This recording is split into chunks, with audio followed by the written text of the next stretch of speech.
पहला लक्षण है। भाव में भी पहले शांत भाव है। हमारे ऊपर श्री हरिजू की कृपा है, इसकी पहचान ये 8 लक्षण। पहला शांति, अर्थात घोर अपराधी के प्रति भी गुस्सा ना क्षमा करना, ये हरि की कृपा का लक्षण है। देख लो भाई, घोर अपराधी शब्द तो जाने दो, जरा सा प्रतिकूल हो जाए तो लाख समझाओ पर भ्रकुटी तनी रहती है। भला ऐसा है? अपराधी पर भी क्षमा का भाव होना, ये हरि कृपा पात्र में ही होगा, अन्य में नहीं। तो अगर अपने हृदय में ऐसा लगे कि ऐसा नहीं है तो हरिजू से प्रार्थना करनी चाहिए कि कृपा करो, मेरे में सामर्थ्य आवे। दूसरा, अनुसूया, वो किसी भी के प्रति कभी भी कोई दोष दर्शन ही नहीं करेगा। दोष कथन, दोष श्रवण की तो बात जाने दो। अनुसूया, दूसरों के गुणों में दोष ढूंढना ये नहीं होता। हरि कृपा पात्र में नहीं होता। ये सब भजन के नाश करने वाले। जैसे पहला अपराधी पर क्रोध कर देना, तो माया ने भेजा इसीलिए था कि तुम्हारे साथ व्यवहार ऐसा करे कि तुम क्रोध करो। क्रोध करोगे तुम्हारी ऊर्जा शक्ति नष्ट हो जाएगी, अध्यात्म में जो चलने की थी। और कहीं तुमने संकल्प कर लिया तो भजन शक्ति नष्ट हो जाएगी। तो अगर भजन बल है तो गया, जरूर उसको दंड मिलेगा, पक्का मिलेगा, 100% मिलेगा, लेकिन आप खाली हो गए। ना भजन करने की वृत्ति रहेगी और ना भजन रहेगा, दोनों बात। अनुसूया, किसी के सद्गुणों में दोष देखना, गुणों में दोष ढूंढना, ये हरि कृपा पात्र में नहीं होता। ये बहुत मंगलमयी बातें हैं जिससे हमारा भजन मार्ग पुष्ट होता है। तीसरा, वो बाहर से और भीतर से पवित्र रहता है, हरि कृपा पात्र। शौचाचार का ज्ञान होना चाहिए, वस्त्र आपके पवित्र होने चाहिए, ये बाहरी जल रज आदि के द्वारा बाहरी पवित्रता। और निष्कपटता, निश्चलता, सत्य भाव, ये अंदर की पवित्रता है। अगर कपट है, छल है, असत्य है तो हृदय मलिन रहता है। भीतर और बाहर से पवित्र रहना, इसमें खास बात क्या है? भीतर और बाहर से पवित्र रहने में, भीतर और बाहर से सदैव पवित्र कौन रह सकता है? तो बोले जो पुंडरीकाक्ष भगवान श्री हरि का, प्रियाजू का स्मरण करता रहता है, वो शवायाभ्यंतर शुचि, वो बाह्य और अभ्यंतर दोनों से पावन रहता है। तीसरी जो कृपा का लक्षण है, अर्थात वो सदैव भगवत चिंतन परायण, शौचाचार का पालन करने वाला, बाहर और भीतर से हरि कृपात्र पवित्र रहता है। चौथा,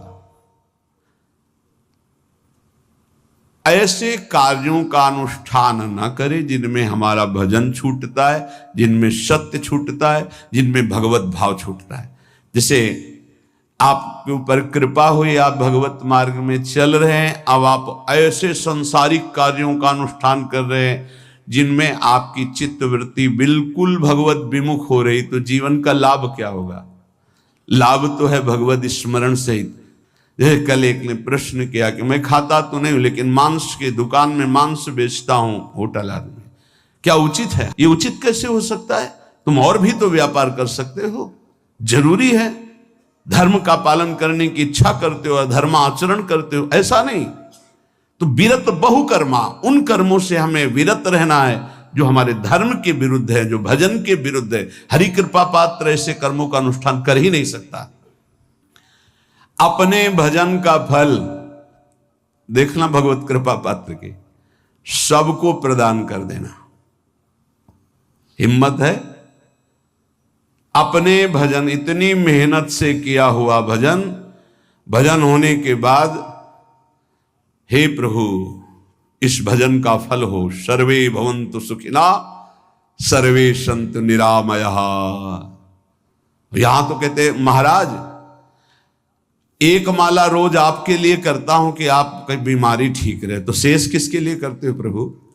शेष है। अगर इष्ट और गुरु के लिए तुम्हारा है कि एक माला करते तो फिर इतनी माला करते तो हमें क्या होगा, सब आपको दे देंगे तो हमें क्या होगा। तभी भजन का रहस्य नहीं जाना। छठवां, अपने भजन से अपने लिए कुछ भी ना चाहना और दूसरों की तो बात जाने दो, दूसरों से कुछ ना चाहना ये तो ठीक है, अपने भजन से अपने लिए कुछ ना चाहना है हिम्मत। देखो ये हरि कृपा पात्र में हिम्मत होती है। अपना भजन अपने प्रयोग में ना लाना, इसका भी आंतरिक रहस्य है।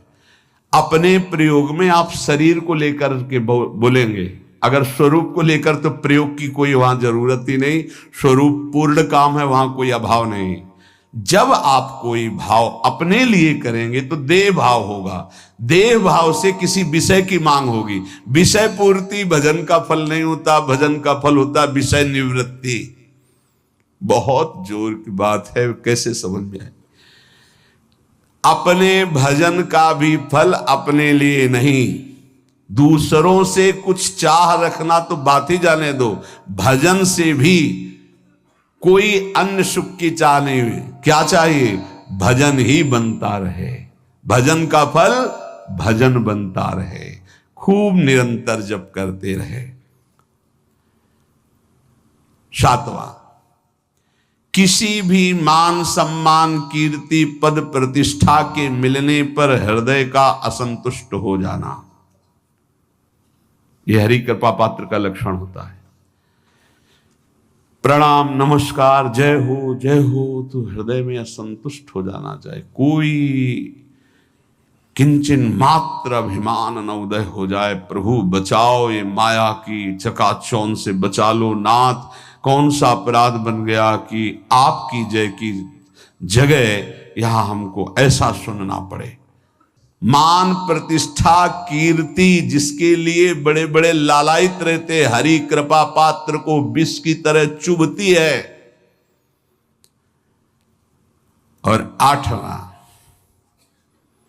किसी भी प्राणी समुदाय से संबंध ना रखते हुए सब पर दया की भावना, सब पर कृपा की भावना, सब पर करुणा मैत्री पर किसी से ममता नहीं। ये सूत्र बहुत व्यवहार में प्रयोग करने योग्य है। सबसे करुणा और मैत्री पर किसी से ममता नहीं। करुणा तो करी भरत जी ने, मैत्री भी की मृग से, पर ममता रहित नहीं रहे। ममता कर ली तो अगला जन्म हिरण का हो गया। ममता नहीं रखनी। निर्ममो निरहंकारा, करुणा मैत्री तो करनी है, जैसे इसमें आदेश है, गीता में जी आदेश है, अद्वेष्टा सर्वभूतान मैत्र करुण एवच, पर निर्ममो निरहंकारा, ये साधक की चतुरता है। प्राणी मात्र पर दया कृपा करुणा मैत्री, पर ममता नहीं। ममता किसी से, और यहां करुणा मैत्री ये तो गायब हो गई, केवल ममता रह गई है।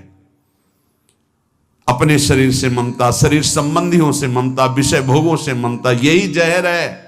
संबंध में ये ममता ही जहर है, विचारों में अहंकार जहर है, कर्मों में ये आसक्ति जहर है।